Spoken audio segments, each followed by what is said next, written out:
Canada is about to receive $6.5 billion in one quarter because of FIFA. But here's the thing most Canadians don't realize. Most of that money won't reach your pocket, unless you know where to look. I'm Jay. Welcome back to Maple Money Mindset. And today we're talking about the World Cup and your wallet. Let's start with the real numbers. BMO.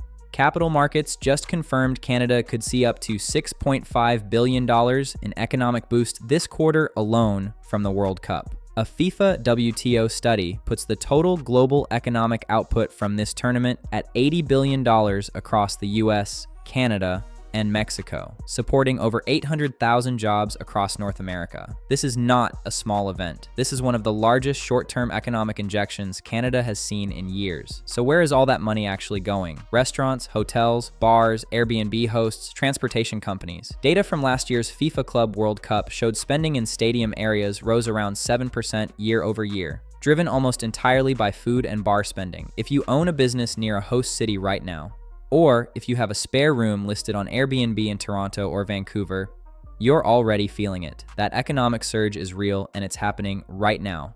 But what about everyone else? Here's the investing angle most people are missing.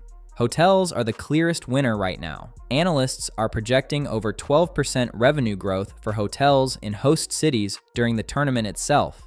Hospitality and tourism stocks broadly are seeing increased attention from investors. Now, if you want more specific exposure, two ETFs analysts are watching right now are worth knowing about. First, EWC, that's the iShares MSCI Canada ETF. It holds Canadian hotels, airlines, and banks that are directly benefiting from Toronto and Vancouver hosting matches.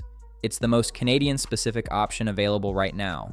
Second, XLY. That's the Consumer Discretionary Select Sector SPDR Fund. It holds companies like Marriott, Booking Holdings, and McDonald's, all seeing a direct surge from FIFA tourism spending right now. Both are available to Canadian investors inside your TFSA. But here's the honest part. The tournament ends July 19th. This is a short-term wave, not a long-term investment thesis. These are observations, not recommendations. Always do your own research before putting money into anything. And here's something fascinating that most people don't know. Stock trading volumes historically decline during World Cup matches. Less trading means less volatility. Less volatility means less temptation to panic sell. For long-term investors, that's actually a good thing. The market gets quieter while the world watches football, and quiet markets are where patient investors win. One more number worth knowing. History shows that World Cup winning nations have outperformed global equities by an average of 5.5% in the month following the final. Is that a reason to restructure your entire portfolio? No,